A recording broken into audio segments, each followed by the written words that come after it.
Listen to me. If there was a wise man who would ever think of this, they would say in order to be superior to the man, you've got to be the man. For I am the man himself.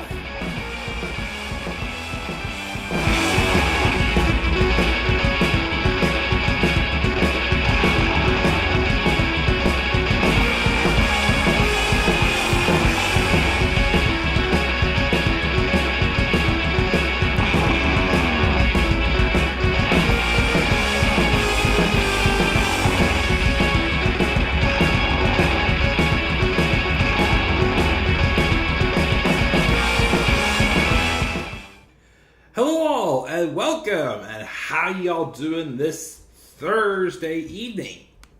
This is the Club of the Man 1993, and I'm quickly, of course, since I've been back and forth, making sure the quality of these are good, and it seems to be working right now when I check it out from my phone. So I will, of course, continue on with the review as planned. So, guys, how y'all doing? Live once again. This is the Club of the Man 1993. And do not ever forget, in order to be superior to the man, you've got to be the man. And for I am the man himself. And we are live here on YouTube tonight. As I am going to be catching up, I will have this review, and then I already recorded my Raw review for tonight. From this past week. So that will be uploaded immediately after this broadcast, as I am catching up and hopefully again getting back on track with some stuff after months and months of just busyness due to my wedding. But of course, the man's married, he is happy, and everything's great. So I will, of course, move forward and hopefully bring stuff back. I did start back up on the Wolf Bell episode 4 maps this week. I did also do the first year of the next park in Roller Coaster Tycoon. And I am hoping to also, maybe tonight, not sure, because I do have a couple other stuff outside of YouTube to do. I am hoping to finally get the last of the shorts done for my worst matches video that I want to do. Then hopefully that will all be available very, very soon. But let's just roll in and talk about what is going on. So we are here live for my Money in the Bank 2023 review. The show took place this past Saturday, July 1st, 2023, my wedding day. And the show took place in at the O2 Arena in London, England. And of course, this was the second year in a row WWE has gone to London for a pay-per-view. Last year it was Clash at the Castle. This year, hoping for the same success in London with Money in the Bank. We had 7 matches on the card. The hype was, there. This show just showed, though, that this year, well, first off, these overseas crowds have been outstanding. They have been very outstanding crowds. Puerto Rico, of course, was outstanding when we went there. Even Saudi Arabia was a good crowd. I'll give them credit for that. London, though, again, anytime you ever watch like an NXT UK event or whatnot, the chants are just outstanding and just so random, but so well thought out, and it just makes these shows much more fun to watch. As far as this show itself, I will say this. The weekly shows of Raw and SmackDown have not been worth it. The pay-per-views have been worth it. I'll give them the pay-per-views have been worth it. As far as where this one ranks among the other ones, I liked it a little bit better than Night of Champions. It was a good show. I just feel like some things they could have capitalized on better. such as the winners of the Money in the Bank ladder matches. I don't hate them, but they're, of course, me personally, especially for the men's, was not my number one choice. Now, all I should say also is thank God, thank the Lord, they did not put the Money in the Bank briefcase on Logan Paul. Thank God, or I would have been furious. Fuming. As I said, which was true, I did not check my phone one time during my wedding. I stayed off the phone because wanted to give my beautiful now wife all the attention, and also I just wanted to enjoy my day, and I didn't want anything to be ruined because of Logan Paul winning Money in the Bank. Did they still make the right call? We'll talk about that. How did the Bloodline Civil War go? What happened with the World Heavyweight Championship match? Of course, which match main evented the show? Because there apparently were rumors swirling around on Friday that they were going to have Cody Rhodes and Dominik Mysterio, well now, Dirty Dom, main event the show. Who in fact did main event the show? Well, you guys are going to have to find out as we will review Money in the Bank. Now, I also have a little announcement to make, but I will wait till the end of the show. And it was a surprise. It happened on the fly, but it is some exciting news I would like to share.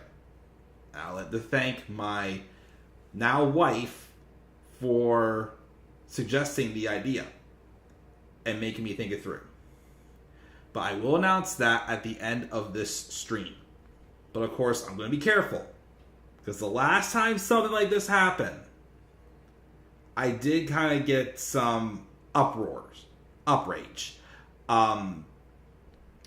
had received some threats. But I will, of course, share this at the end of the stream. So, I will talk about it at the end of the stream. So, we will talk about it then. But anyways, let's first check the live chat, see who we got here. We got Tyler in the live chat. That women's tag title match should not been on the card. And I'm pretty sure you're excited about the news we've heard about Horseface, Tyler. Now, since I've already recorded my Raw review, I'll save those thoughts for my Raw review when I upload it afterwards. They should put Asuka and Charlotte on the card. I thought they would have, but I guess they're saving it for SummerSlam. Although, I will be honest, the match they had this past Friday on SmackDown was probably their worst out of all the matches they've had. It was not that good, if I'm being honest. Hashtag Fire Vince. Would love to, but there's unfortunately nothing we can do. Good to see Drew back. That was a nice surprise. I'm glad how they did that. I'm wondering, though, if that means he's staying or if he's going. We'll briefly talk about that as well. Seth should be world champion to WrestleMania. It's very possible. SummerSlam should be a stacked card. Hopefully is, because I'll save it till the end. Hope you're doing well, my friend. Of course, I am TN Couponer. I'm enjoying the time of my life right now. Just wish that wedding never ended because it was the best day of my life. And we got Danny Lewis in the live chat. If Damian Priest cashed in on Seth, and I can't see after that because the reaction things were next to it. He could, if it is possible. But again, I will talk about Damian Priest as Mr. Money in the Bank. And that actually is going to how we open the show. Because the first match that I thought would open the show, more so because I swore that they were going to have a certain social media star that although he is awesome in the ring, I cannot stand. And it's not the right time for him to be winning Money in the Bank. But we opened up the show with the 7-man ladder match for the men's Money in the Bank contract. On the Raw side, it was Ricochet, Shinsuke Nakamura, and Damian Priest. On the SmackDown side, it was Butch, or Pete Dunne, the home country hero. Got a nice pop. Santos Escobar of the LWO. And speaking of L's, the man who had probably the hottest reaction, probably the biggest star, well, okay, not quite, but the person who was the most over in this match, the person who I still think should have won this match, is Mr. Let Me Talk to Ya, Mr. L.A. Knight. Yeah! Oh, and Logan Paul. Yes, Logan Paul as well was in this match. Oh yeah, by the way, I forgot there was a gift that I got for my wedding. I forgot to open it. So I'll have to show it another time. I will though, I promise. Actually, you know what? I will do it when we get to a certain match. But I'll have to put the stream on timeout for a second for me to go do it. Anyways, so as far as the match goes, it was a good match. I feel like I would have given it a little bit like a higher grade if they would have capitalized on the right person. But there were still some good spots in this match. First off, I love how the match started off with everybody targeting Logan Paul. I mean, again, outside the fact that I personally can't stand Logan Paul, he had the most heat going into this match. So obviously, and if they're treating him like he's the biggest star in the match, he's the ratings draw in this match, then obviously why wouldn't people go after him and try to take them out? Most of the time, people, when he was around, people were trying to get him out of the match and get him as far away from the briefcase as possible, which I did like. There was a spot, I think, when Ricochet did his 450 splash into a ladder as well. There was a spot also where Logan Paul, after trying to work with him, he was trying to work with Damian Priest, and for a second or two it was working as he did set the tables, but Damian's like, bitch, I ain't doing that. And then I believe eventually it led to Logan Paul doing a frog splash on Damian Priest on top of a ladder. It looked like it hurt like a son of a bitch. But everybody else I thought had their spots in the match. LA Knight, though, we gotta talk about it. LA Knight was the most over, and London loved some LA Knight.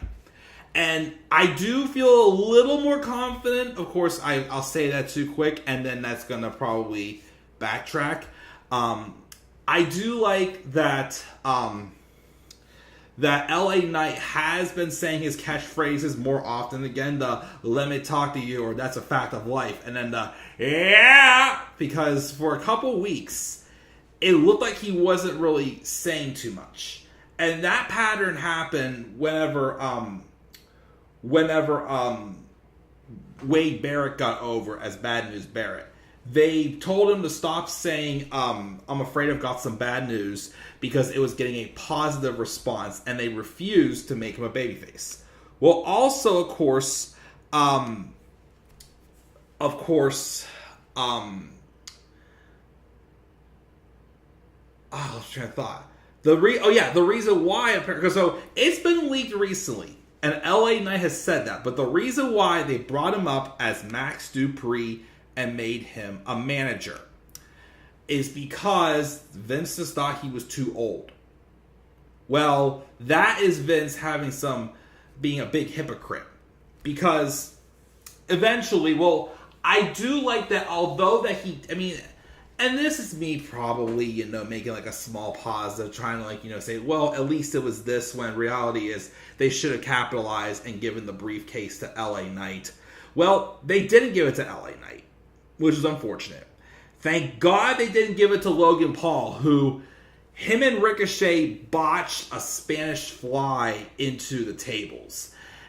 They didn't get a lot of hype. I think, again, what was supposed to happen was they were supposed to do like a springboard off the top rope into the Spanish fly and then to the tables, but it didn't. They didn't quite time the jump right and didn't land on the ropes. And it happens. I mean, it was still deadly, but I just hope both of the guys were okay. But LA Knight probably came the closest to winning this match. And when he's at the ladder, all of a sudden, Damian Priest comes out of nowhere, reached up and grabs him by the throat. and he tosses him off the ladder, and he does like a sunset flip or something like that. So I feel like that was their way of making him look the strongest he could without winning the briefcase. I feel they succeeded, but they do have to do something to keep his momentum going. But yeah, Damian Priest, who was my second choice to win, actually, climbed the ladder, and he retrieved the briefcase. And he is Mr. Money in the Bank, or Senor Money in the Bank. Now, yes, I am disappointed LA Knight did not win. Quite frankly, if Vince and Triple H weren't both, butting heads with everything, I think LA Knight would have won. But myself, agreeing with several others, basically what probably happened was Triple H wanted to build a new star, so he wanted it to be LA Knight, the most over guy in this match. Vince McMahon looked at it as who can draw in the most money, and he wants to go with 23 million subscriber megastar on YouTube, Logan Paul. Even though, once again, here's another question too. How many of those fans actually are wrestling fans? Like, is Logan Paul just being at the top going to be enough to really draw people into your product? So they couldn't decide between the two of them, so they went with like a happy medium with Damian Priest. Now, the only thing I will say, though, is if you're not pushing LA Knight because he is too old, Damian Priest is only a couple months older than LA Knight. So is it because he is bigger that Vince is okay with pushing him? Which I don't want to start saying that like Damian Priest is a Vince McMahon guy, because I do like Damian Priest. And I agree that he can be a world champion. Right now, though, I don't think he's quite ready yet. I mean, he has some momentum with the storyline with him and Finn Balor getting on the wrong page. So I would like to see them, with him as Mr. Money in the Bank, have it for a longer period of time. And just give him the momentum. I believe they're getting ready to turn him face. And eventually he can cash in the Money in the Bank contract. Against who? I don't know if you do Seth. They could swerve us and do Roman. That'd be different, even though the story still tells for Cody Rhodes to cash in the money in the... I mean, not cash in. He's not Mr. Money in the Bank. Cody Rhodes to be the one to eventually dethrone Roman Reigns. I think Damian Priest should be a long-term Money in the Bank contract holder. Again, I'm not upset he won. I mean, I'm fine with it, but they missed the mark with the true upcoming star in this match, and that indeed is LA Knight. But we'll see where it goes. Now, TN Couponer asked a question in the live chat. He asked, would you want to see LA Knight and Logan Paul? Honestly, with the build to this match and the teases and how they've taken shots at each other, I wouldn't mind if they just keep this momentum going and turn LA Knight face and have him face Logan Paul. Now, I mentioned that when they first announced Logan Paul was going to be in this match, that if one person they should set him up to have a match with is him and Ricochet. Which is looking like it's possible based off of how Ricochet is calling out Logan Paul to a face-to-face confrontation. Which, again, that would be a good match too. Again, you can have Logan Paul at SummerSlam. Again, he's a good wrestler. I don't like the guy personally, but he's a good wrestler. I just didn't want him to be holding the world title. It's not the right time. Maybe someday they could, because he can believably be a world champion. But again, make him work for it. That's all I'm asking, is make him work for it. Don't just hand it to somebody because they draw in millions from outside the WWE universe. I hate that. I hate that the WWE has to rely on celebrities to bring into the stars rather than the people who have worked their butts off that are actually in these matches. So, just my opinion, it's what I think should do. But Damian Priest is Mr. Money in the Bank, not Logan Paul. I can live with that. I just, again, hope there is, in fact, a direction for LA Knight. Triple H said in his press conference that some people might have to wait a little longer, basically, and that there is, basically teasing that there is a plan for LA Knight. As there definitely should be. He's a great talent. And he's getting over, but of course, the more Vince McMahon sticks around, the longer we may have to wait. And of course, we may never get it. But that was our opening match, which was for the men's Money in the Bank ladder match. Match number 2. This one was interesting. And I'm going to save what else I heard about why they probably did this for my Raw review. Which, again, it's been recorded. It'll be uploaded as soon as this review is over. I just did that one first because I was not set to do this stream yet, and I want to at least get something done before my wife got home. But we had a women's tag team championship match. Ronda Rousey and Shayna Baszler took on Raquel Rodriguez and Liv Morgan. The two who technically never lost the tag titles since Liv has been out for about a month and a half with a shoulder injury. The match itself was whatever. The thing that's talked about the most, though, was towards the end of the match, Ronda tagged into the match, and they were dominating Liv. Raquel was basically out of it. Liv, though, was getting the hell dominated out of her. But then all of a sudden, towards the end of the year, end of the match, bam, from behind, Shayna Baszler, out of nowhere, turns her back on Ronda Rousey and beats the shit out of her. Then leaves her in the ring. And then Raquel and Liv just feasted on her for about a minute or two. And of course, Liv Morgan did say on Twitter, if I beat Ronda Rousey, I will beat her 3 times. And that's what happened. They pinned Ronda Rousey, and Raquel Rodriguez and Liv Morgan are once again your tag team champions. They just did a title unification match. And this really came out of the blue. Because Ronda Rousey, and again, I'm saving the other news I've heard about Ronda. And you'll have to watch my Raw review to get that. But you literally just put the titles on Ronda and Shayna like a month ago. You didn't even tease any type of dissension between the two of them. And all of a sudden, just like out of the blue, it's like Shayna woke up and was like, oh, I'll hate Ronda now. Bam! But there has been some news that's come out. Some rumors about the future of Ronda Rousey in WWE. So, again, I addressed that in my Raw review, but I will keep that for my Raw review.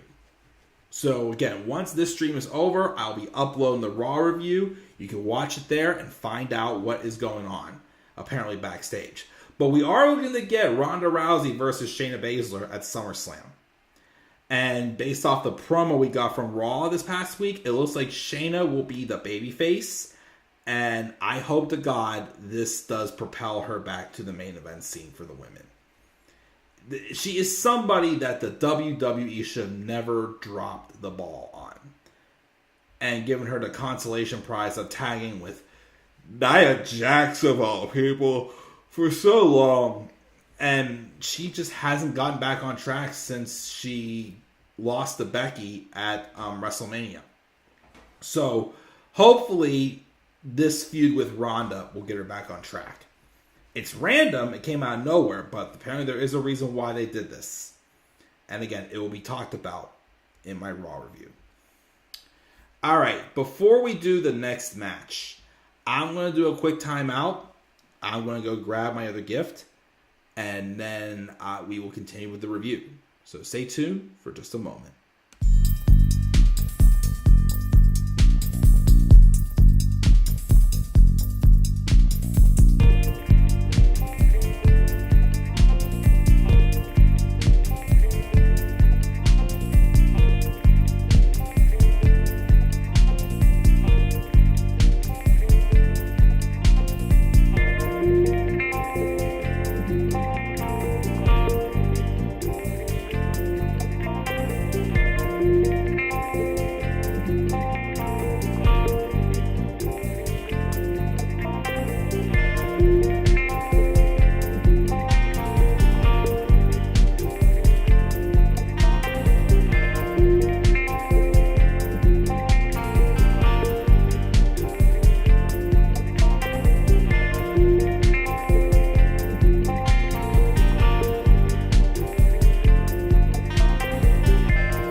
and gentlemen, I demand respect for your Intercontinental Champion, the Ring Damian!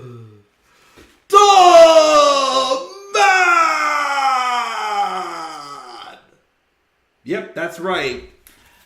A wedding gift that I got from my now wife was the toy version of the Intercontinental Championship.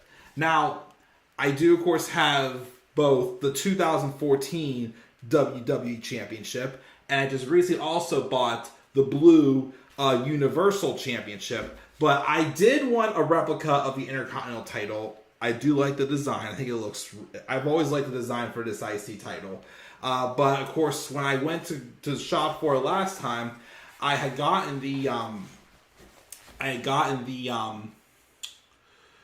what's it called? The Universal title, because I knew that one probably was going to be discontinued since they just got rid of it and brought in the gold belts. But, of course, my fiance knew that I wanted it. So, wife, I'm getting used to that. So she got me a replica of the Intercontinental title, just like a cheap version. But it works, and I will, of course, post it. As well as that's not the announcement I wanted to make also. So stay tuned for that as well. So do not go anywhere.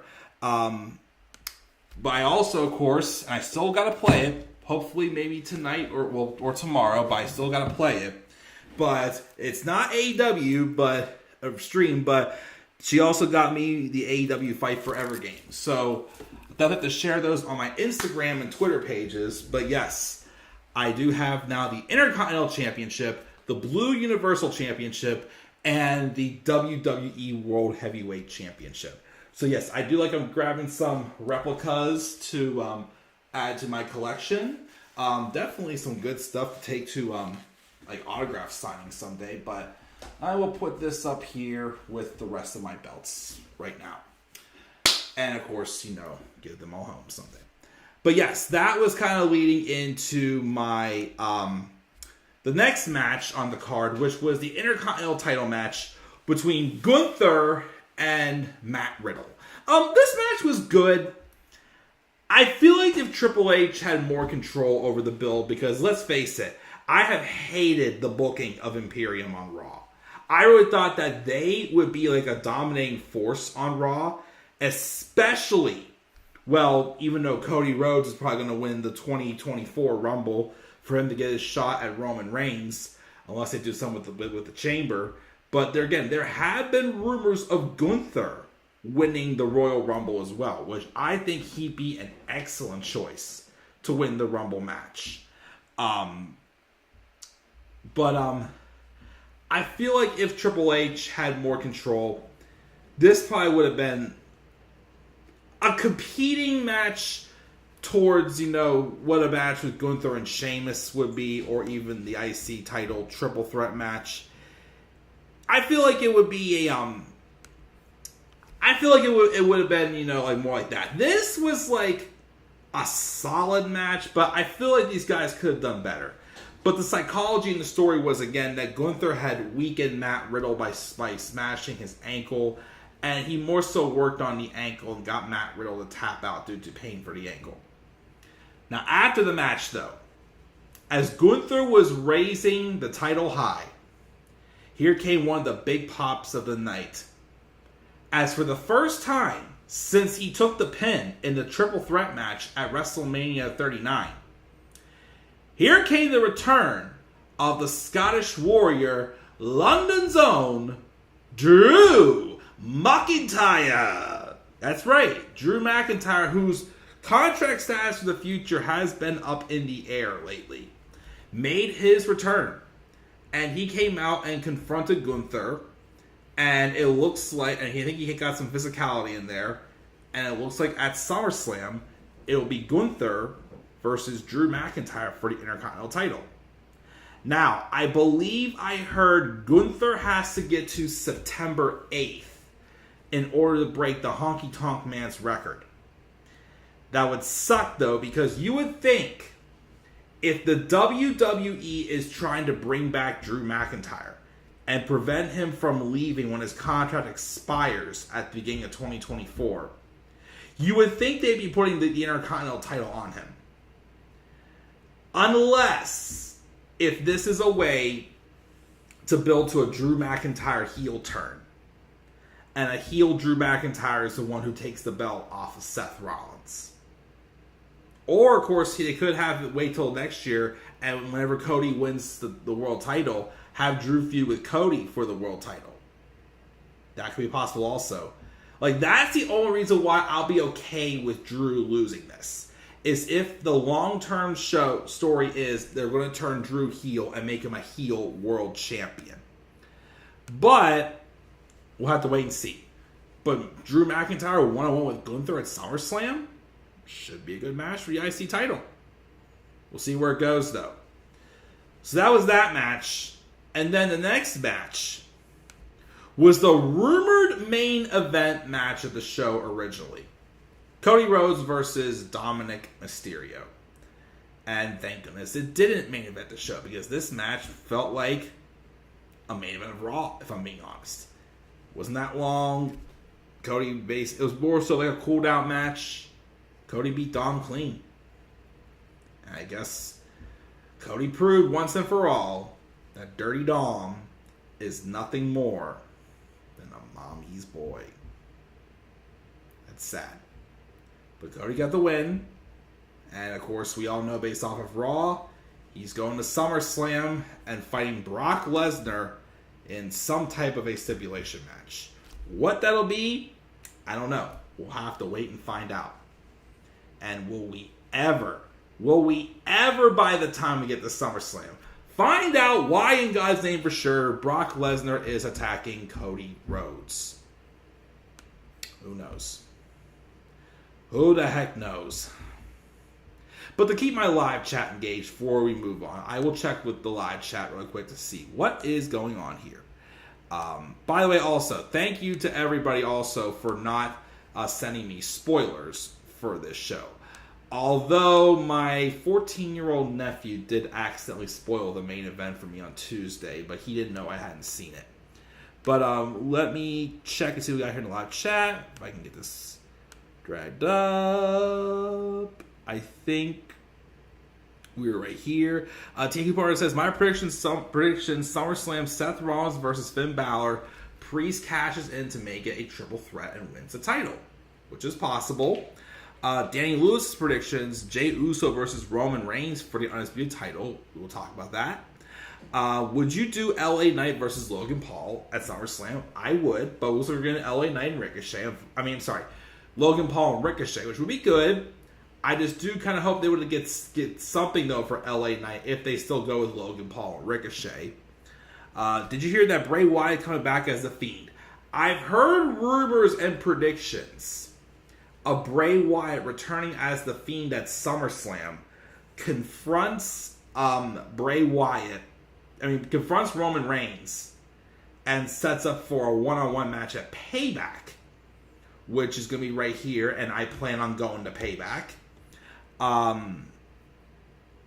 Remember, DDP was 43 years old when he won his first WCW title in 1999. Exactly, so age does not matter.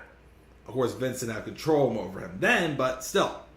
I thought Ronda and Shayna would hold the titles over a year, but was wrong. I did too. But of course, some other news I'll talk about in the Raw review. We'll get to that later. AJ won his second WWE title at 40 years old. That is true, he did. As well, we got Wrestling News 365. I hope Io Sky cashes in Money in the Bank with the women's Money in the Bank briefcase to win the women's title off of the Empress. Could, but we'll talk about that in a second. He thought Money in the Bank was a good show. How have you been? Again, good. I'm married now and everything's great. Why is AJ going for the WWE Championship? He's not currently at this time. They should have done that match at some point by now. AJ Styles and Roman Reigns. I guess they're not doing it at SummerSlam, though, and they don't seem to have a plan for AJ, which is very unfortunate. Has Bianca Belair turned heel? Not yet. Not yet, but I think she will be soon, though. Nice belt, Mike. The man is now the champion. I love that thank you, TN Couponer.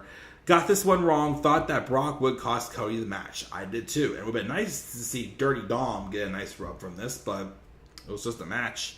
It would make sense if Heyman paid Lesnar to keep Cody out of the world title. I mean, he could. The only thing is, though, is what would Brock get in return, though, because he's banned from getting a title match. We got Mark in a live chat. Tyler's going to pay back too. Nice. I can't believe the ending. I thought they would wait until it was time for him to drop the titles. We'll talk about that when we get to that, but that is a very good point, Mark, but we'll talk about that very soon. So before we move on, though, to the next match, after this match with Cody and Dom, we had a surprise appearance from Mr.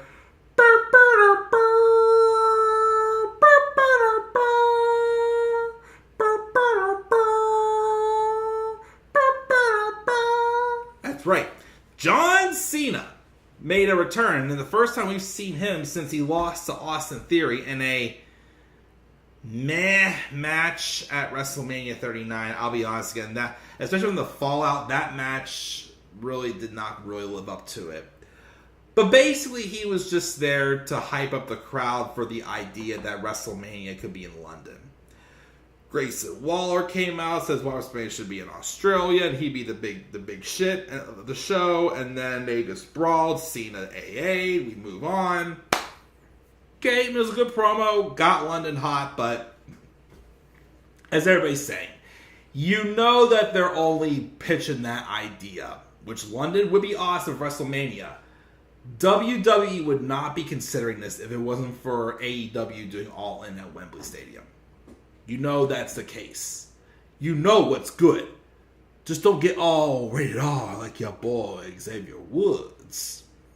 Yes, I had to go there. But yeah, we saw Mr. Cena appear. I think we also had an interview with Sami Zayn and Kevin Owens, just, getting the crowd a little more hot throughout the night.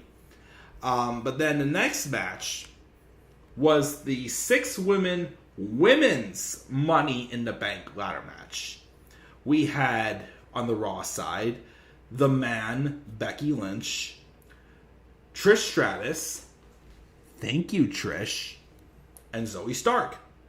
And on the SmackDown side, we had Zelina Vega of the LWO, Bayley, and Io Sky. First off, since I didn't do a review of SmackDown last week, they did do the match with Shotzi and Bayley this past Friday on SmackDown after they canceled it the Friday before.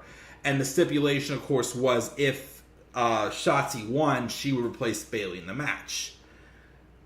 The whole idea of the match, though, was that Io Sky was trying to teach Bayley a little bit of a lesson. Why did Io help Bayley in the match? But, it's whatever. I somewhat like this match just a little bit more than the men's, if I'm being honest. The veterans seem to carry this match. Becky, Trish, and Bayley. Which Bayley, my gosh, is still, despite being a heel, she is super over with the London crowd. In London, Bayley's a baby face. With the, hey, Bayley, ooh, I wanna know if you be my girl. Yeah, that whole chant that was very popular when Bayley was a very, very smart, very hot baby face at one point. But of course, those days are long behind. But everybody still had some great moments in the match. My favorite moments include, of course, Io Sky's moonsault off the top of the ladder, which was awesome. I did like the strategy, of course, with Trish and Zoe trying to handcuff Becky. It didn't work, but it still bit back to haunt her because the winner used a handcuff and handcuffed Becky and Bayley to the ladder, which was Genius Get her in a second, who it was. And even Zelina had a few nice spots in there. She did hit a nice code red, I believe it was, on Zoe Stark. Now, the only thing that was a little disappointing for this match is, again, my pick originally was Zoe. Because Okay, well, let's get to the finish, though, first off. The finish, again, the person who handcuffed Becky and Bayley together was Io Sky. And Io climbed the ladder, and she won the Miss Money in the Bank briefcase. And, of course, she already has held the briefcase longer than most other women have. Because other than Carmella, everybody else has cashed in pretty darn quickly. Because, we had Carmella win in 2017. She held it till the night of the SmackDown WrestleMania 34. Alexa Bliss won in 2018, cashed on the same night. Bayley won in 2019, cashed on the same night. Asuka won in 2020, and that's when Becky Lynch revealed inside the briefcase was the Raw Women's title because she's getting on maternity leave. 2021. Who was 2021? I'm drawing a blank. Oh, Nikki Cross, or Nikki A.S.H. She cashed in on Raw the following week. Last year, it was Liv Morgan, and she cashed in. So, yeah, basically, all the women have cashed in either at Money in the Bank or the following show. So, if Io can get past the show on Friday, then, of course, she will be the second longest women's Money in the Bank. Which that is a little sad, of course, to be honest.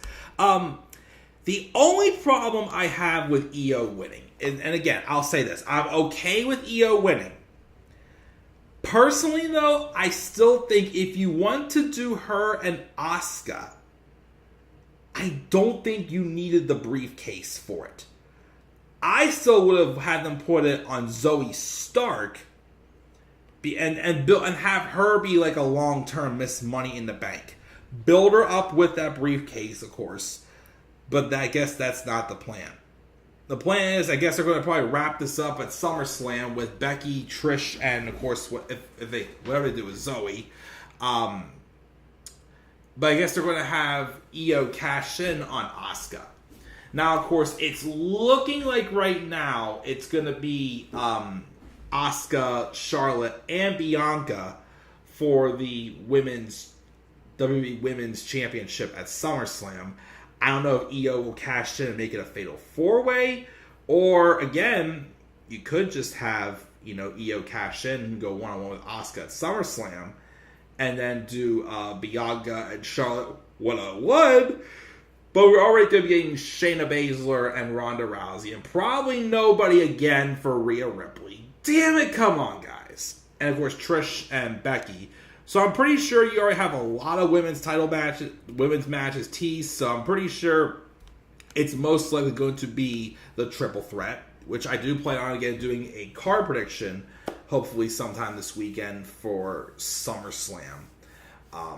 Also, I don't know when it was, but apparently Trish broke her nose and she had that ugly mask on her face, whatever you want to call it. It was atrocious. And her scripted promos as well. But yeah, Io won. Again, it was a great match. Some great spots. I just had my pick at Zoe. I would have liked to have seen Zoe be the upcoming star, win it. Again, Io, I think, would have still been able to get the match with Asuka without the briefcase. But we'll see what happens. As we have the now second longest Miss Money in the Bank in Io Sky. And, of course, will it continue to build the breakup with Damage Control's Bayley and Io Sky? We'll have to wait and see. So we'll keep moving on to match number 6. The World Heavyweight Championship match. Seth Rollins and Judgment Day's Finn Balor. And the story is simple. After 7 years, Finn Balor was just trying to find the right spot for his revenge on Seth Rollins, for costing him from being the guy with that injury back in 2016. And he is out for revenge. And the match?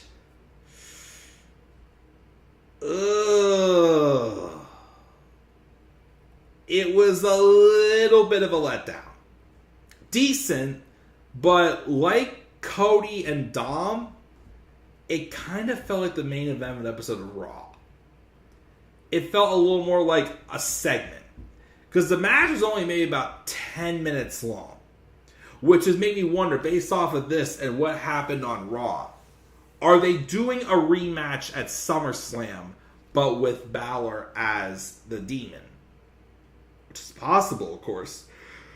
But Damian Priest came out. He was watching the match, of course, now that he's Mr. Money in the Bank. And then when Seth is down and Finn is going up for the coup de grace, Damian stands up and starts to walk towards the ring, and then Finn got distracted. But then he goes for the coup de grace, he misses, and then Rollins hits the stomp, and then gets on out there and retains the title. That just... These guys one-on-one since SummerSlam 2016 had not had a one-on-one pay-per-view match. They've had plenty of great matches on Raw. But I felt like this match could have gone at least a good 20-some minutes and allowed them to put on a clinic. And I feel like, again, they just put on a fine match, but just like a main event of Raw. This didn't feel like it was a pay-per-view match. And it continues just to bother me because, again, a booking like this, and when you already basically have exposed to the world that this is just a consolation prize title, that doesn't make it look too good. So, this was a little disappointing. It was passable, but it was not what it probably should have been. But, we had that, and then, of course, we had our main event. The Bloodline Civil War between Roman Reigns and Sikoa taking on the Usos, Jimmy, and main event Jey Uso. I do kind of wish they would have made this a tornado tag match. I'm still also wondering where on earth we're going with this. Is SummerSlam going to be the end to this story? We're not sure. The match, though, like most Roman Reigns matches, it was slow, but it was mostly a character-driven match. Hearing Roman Reigns talk shit on his cousins. Obviously have, bark out some orders to Solo. Make them, of course, make him Solo look uncomfortable at times. At times, it looked like he didn't want to beat up his brothers. But he was.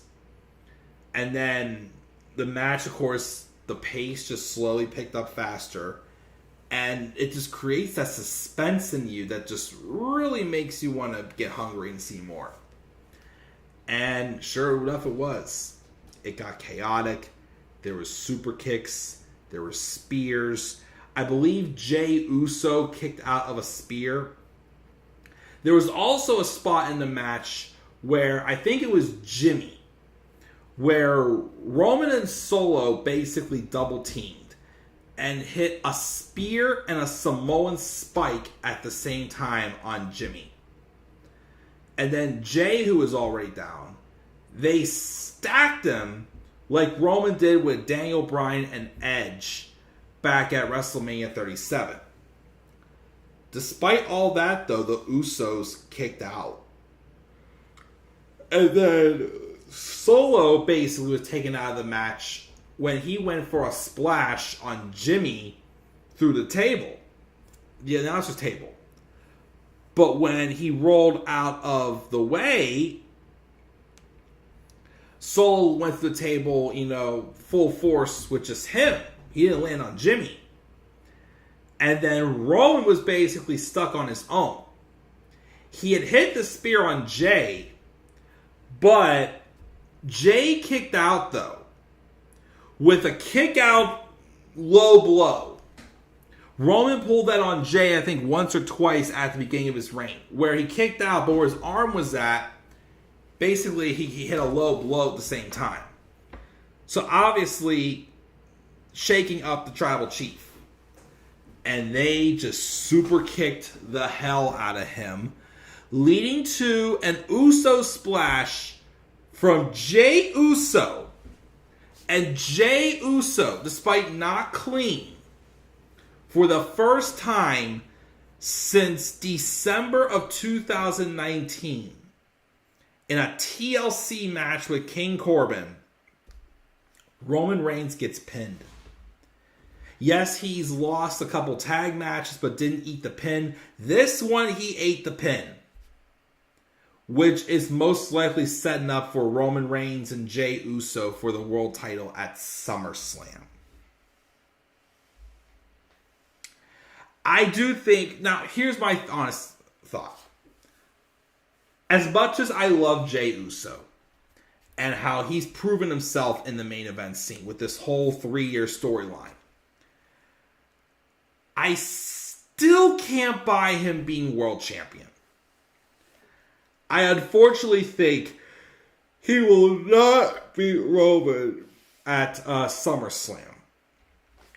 But I feel like this was a way to protect Roman, to at least give Jey that rub, to have like that continuity in the long-term storytelling come full circle. But I don't think that's going to be enough for me to believe that Jey Uso can beat Roman Reigns and then be the face of the company. Like, the person who takes the title off of Roman Reigns has to be someone who won't get beat on the first events, which of course would be Cody Rhodes. Could be Drew McIntyre. Could be Bray Wyatt. You never know. But I do think they did have to give the Usos, especially Jey, some sort of a rub. And I do like that they gave it to him here in this match. Of course, so again, how much longer the Bloodline will be a thing?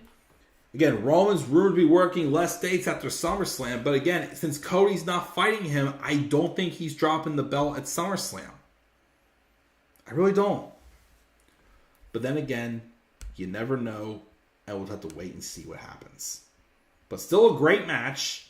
Wasn't their best match, but it was still great. And that's my review of Money in the Bank. Now, before I check the live chat, I'm going to make an announcement. Now, I originally was not going to share this because, one, last time I did, which was partially my fault, I kind of got heckled quite a bit. And also because there's some people who are involved in this that's going to be a surprise. But apparently they know anyways. And I know one of them watches my videos. So I'm still going to announce this anyways. As of last night, when it was suggested, and then I ordered the tickets this morning, I am happy to announce, besides Payback in September, myself, my wife, and my 2 nephews are going to be attending SummerSlam. That's right, I'm going to SummerSlam for the second time in my life. The first time I went was 2015. But we were catching up on wrestling. We didn't really get to go anywhere special after our wedding because of how busy we were for the last couple days. And we were watching the previews of a commercial for SummerSlam. She goes, "Where is SummerSlam this year?" I said, "It's in Detroit." Detroit, believe it or not, is only about a 4-hour drive for me. So she goes, "Well, how much are tickets?" And on Ticketmaster, there were some tickets at a decent price. Yes, it's kind of in the nosebleed section. Kind of more up higher in like the 300 section. But since a couple of my nephews have recently gotten into wrestling, we kind of did want to take them to like some type of an event as like an early Christmas present. And again, I'm already going, her and I are going with Dan Guyza, the Payback, in September. We plan on it still right now. We haven't officially gotten our tickets yet. But it was suggested that we get up on Saturday morning, drive the 4 hours to Detroit, check into a hotel, which we got to still book the hotel, go to SummerSlam at Ford Field, which would be awesome, especially also since, even though I'm not really the biggest football fan, it's where the Steelers won Super Bowl 40, and that was Jerome Bettis' last football game. It would be cool to experience that, to go to Ford Field for something different. Catch SummerSlam and come home Sunday morning. Just happened like that. I'm going to SummerSlam. I'm still considering WrestleMania next year. That's not definite. But again, I really didn't want to announce it at first because one, I know one of my nephews watched my videos and it was supposed to be a surprise, but when we asked their mom, they already told them what was going on. So it's not a surprise. But also, I was worried because when I announced I was going to WrestleMania 35, I got heckled, and well, part of it was my fault because I did kind of like show my ticket, and people were saying, "Hey, I stole your barcode and whatnot." I was like terrified, so I deleted the video of me announcing I was going to WrestleMania. But I'm keeping it, somber. I am going to SummerSlam. I am excited about it. Again, not going to do anything fancy like access or anything like that, but I'm just literally just getting up the day of, driving the 4 hours to Detroit, going to SummerSlam, driving 4 hours back in the morning. So yeah, the man is going to SummerSlam, and I'm looking forward to it. It should be a lot of fun.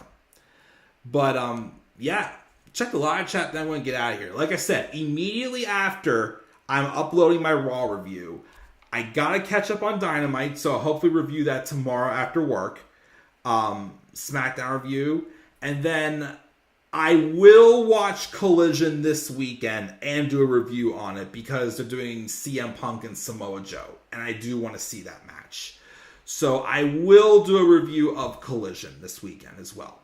There will be some occasional Collision reviews right now, but not all the time. But again, I also did start the next part in Roller Coaster Tycoon. I started the next episode of Wolfenstein, Wolf Bell 1's episode 4 for my Wolfenstein 3D. I still gotta give AEW Fight Forever a try. And of course, also again, just shout out to my wife again for getting me a toy replica of the Intercontinental Championship for our wedding.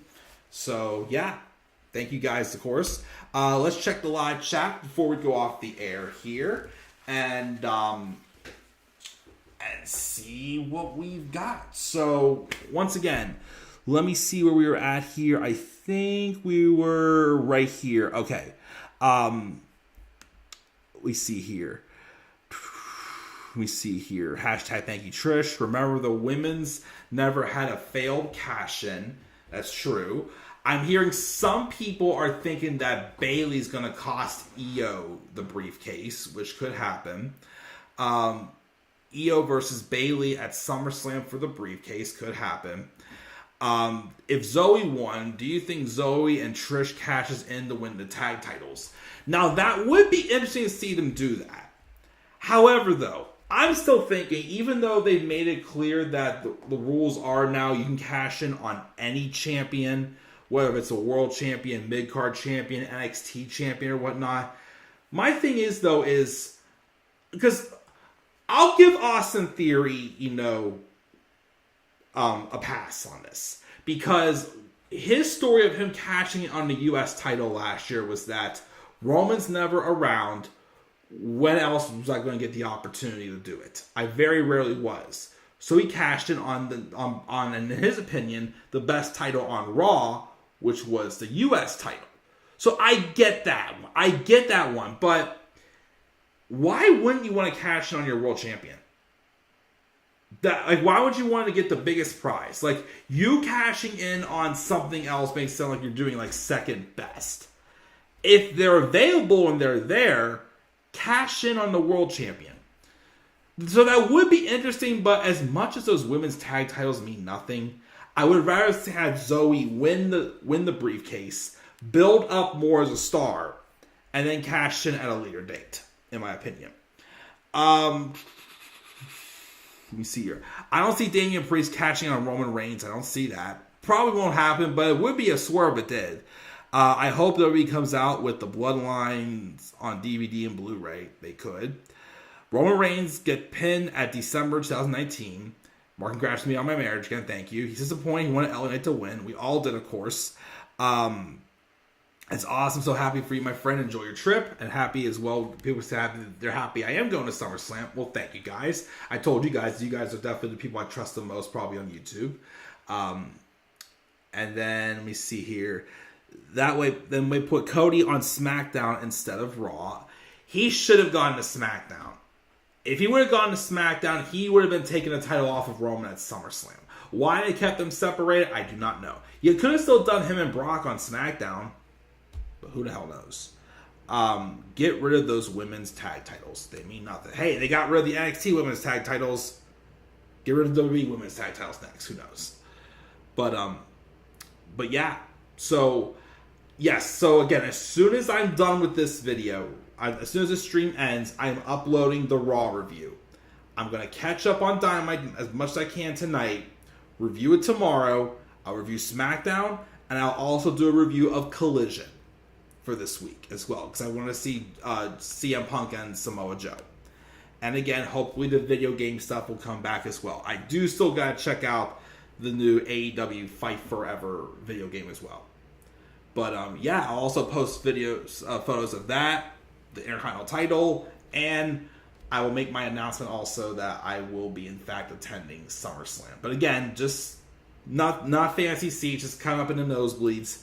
But you know, it'll be a nice experience for me, my wife, and my nephews. So I'm looking forward to it.